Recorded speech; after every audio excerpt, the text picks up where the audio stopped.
हम किस घराने में अपनी बेटी की शादी कर रहे थे?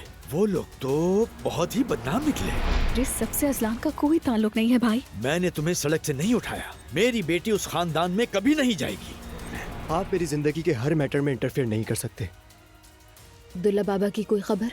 नहीं, और शायद उसे कुछ पता भी नहीं है। घर में कयामत मची हुई होगी, उन्होंने सुना जरूर होगा। मैं तुमसे माफी चाहता हूँ। माफी की कोई जरूरत नहीं। उन्होंने आखिर ये सब क्यों किया, मुझे तो समझ ही नहीं आ रहा। मतलब ऐसा लगा जैसे कोई फिल्म का सीन हो। तुमने अजलान से अपने सारे मामलात खत्म कर दिए ना? मैंने बात की, समझा भी दिया है मैंने उसे। तुम पीछे मत हटना, बस मुझे मायूस मत करना।